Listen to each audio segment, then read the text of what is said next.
torrents of blood. That's the phrase that James Madison used to describe the long history of religious persecution in this country. The centuries, the millennia of oppression and violence of religion mixing with government. Our forefathers absorbed that lesson and they built a wall of separation between state and church. Now that idea was floating around in the ether of the Enlightenment for a long time, but that wall of separation is an American original. We invented the separation of state and church. And our opponents want to tear down that wall. Now, pride in this American invention is probably not going to stay their hands. They're going to continue to argue to maintain that 40-foot tall cross because they'd rather see us divided.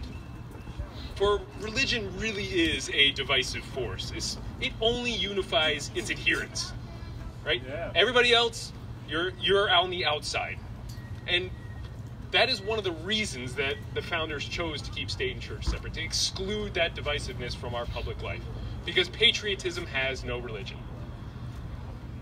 Equality is another reason that the founders chose to separate state and church. Without a strict separation, which religion is going to be favored? Is it going to be Christianity?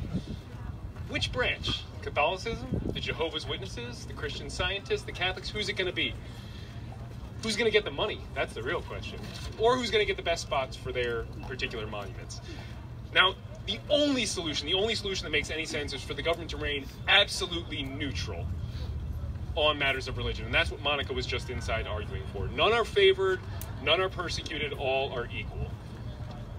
Liberty requires a secular government. Right? Our government, politicians in our government, they occupy a public office. One that belongs to we the people. And that office is given very few powers, not many at all. And none of those powers is religious. Alexander Hamilton wrote it best, A.Ham wrote it best, right? Our government has no, quote, particle of spiritual jurisdiction. Religion is the greatest beneficiary of the separation of state and church. Religion and government will both exist in greater purity the less they are mixed together.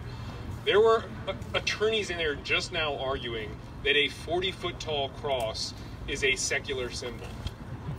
Right? That is nuts. If religion wants to get involved in government, government is going to get involved in religion. There's no such thing as a one-way wall.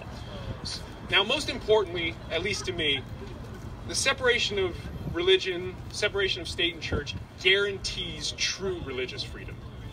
There is no freedom of religion without a government that is free from religion. So the same government that can impose your religion on others can also impose a different religion on you.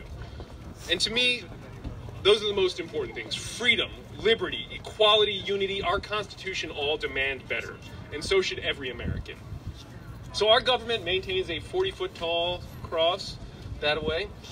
It proclaims that one particular religion is superior. With this cross, our government divides our citizens and our veterans along religious lines, honors some, honors a favored class, and creates an underclass that is different.